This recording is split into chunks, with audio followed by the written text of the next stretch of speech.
දැන් රාජ්‍ය ගෞරව දුන්නට වැඩක් නැහැ නේ. රාජ්‍ය ගෞරව දෙන්න ඉස්සර නිලධාරී ආරක්ෂා කරන්න ක්‍රමයක් තියෙන්න එපායි. ආයුධ අරන් ඉන්න තැනකට නිරායුධ මිනිස්සු යවන මෝඩයෝ ඉන්නවද කියලා මන් දන්නේ නැහැ. එච්චරයි කියන්න තියෙන්නේ. අපිට අපේ ළමයා නැති වුණා. අපේ අහිංසක ළමයා. මේ රටේ අපරාධකාරීන් මානව හිමිකම් යනවා. අපරාධකාරෝ ඔකේකට හරි අල්ලගත්ත උන්ට ගහන්නත් බෑ, වෙඩි තියන්නත් බෑ, උන්ට මානව හිමිකම්. එතකොට අපේ අහිංසක මේ මිනිස් ජීවිතවල මේ ළමයින්ට වගේ කියන්නේ කවුද? මේ ළමයින්ගේ මානව හිමිකම් කො? මේ දැන් පුතාලා දෙන්නේ කිව්වා. මේ ළමයින්ගේ මානව හිමිකම කො? මේ අනිත් තවත් ලොකු පුතෙක් ඉන්නවා. මේ ගෑණිගේ මානව හිමිකම කො?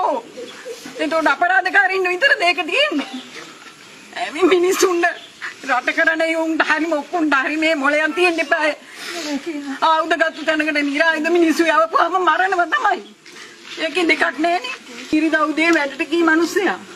අද වෙනකම් පන්නේ දෙයක් වගේ. මේ කොළඹනේ ඉන්නේ, කොළඹ ඔෆිස් එකේ ඉන්නේ. එතකොට මේ මීගමුට යන්නේ දවල් දෙකට තමයි යවනවා කියලා කිව්වේ. රෑ කතා කරලා කිව්වා කණ්ඩත් නෑ කියලා. මේ දුවට කියලා දෙන කණ්ඩත් නැහැ කියලා. ඒතකොට දුව වැඩ කරන්නේ මීගමුවේ මේ MOH එකේ. ඒත් සම්බන්ධව දුව වැඩ කරන්නේ මේ පෞල් සෞඛ්‍ය සේවා නිලධාරිනිය. ඒතකොට දුව කියලා තියෙනවා මට කෑම එකක් කොහෙන් එවන්න පුළුවන් කාට හරි කියලා කෑම එකක් එවන්නම්. කෑම එකක් එවන්න එපා මෙතන ඉන්න ඔක්කොටම කණ්ඩ නැහැ කියලා.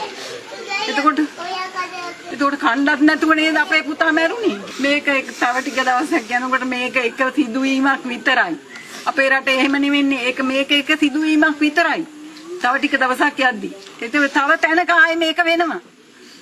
තව තැනක මෙච්චාම මේ අහිංසක මේ අපේ ළමයින් මරන්න එපා. එච්චරයි කියන්න තියෙන්නේ.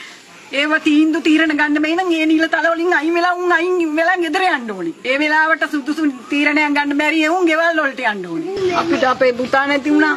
මගේ දුවට මහත්තයෙක් නැති වුණා. මේ අරම දෙන්නත් තාත්තෙක් නැති වුණා.